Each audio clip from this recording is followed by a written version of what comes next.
श्रीकृष्णाय नमः। भोक्तारं यज्ञतपसां सर्वलोकमहेश्वरं सुहृदं सर्वभूतानां ज्ञात्वा मां शान्तिमृच्छति। हा श्लोक 5व्या अध्यायाचा शेवट आहे आणि संपूर्ण कर्मयोगाचे सार सांगतो।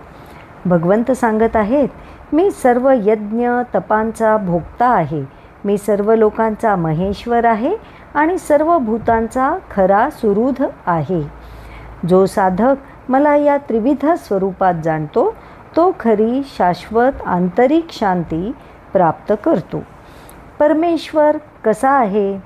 भोक्ता यज्ञ तपसाम। आपण जे काही करतो ते यज्ञ असो, दान असो किंवा तपश्चर्या असो, त्याचा खरा भोक्ता परमेश्वर आहे।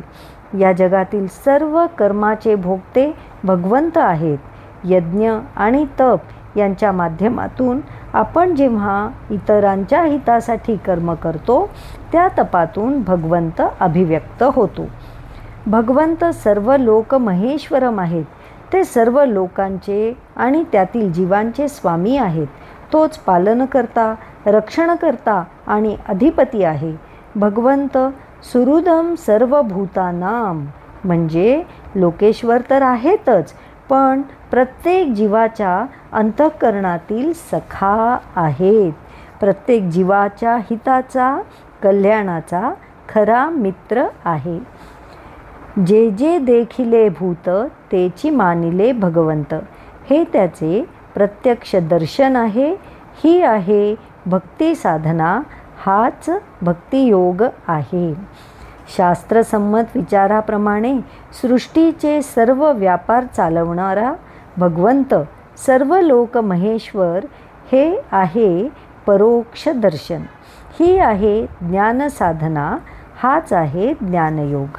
प्रत्येक रूपानं म्हणजे आपल्या स्वतःच्या स्वरूपातच भगवंतांचं दर्शन घेणं ही आहे अध्यात्म साधना, हाच आहे अध्यात्मयोग।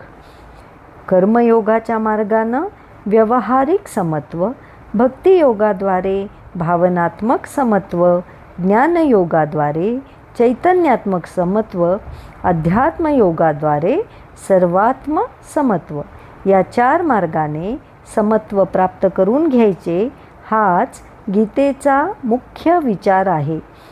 ह्या अध्यात्मयोगाचा फायदा असा होतो की समत्वाची निष्ठा आणि प्रगाढ आंतरिक शांती प्राप्त होते। श्रीकृष्ण शरणम मम।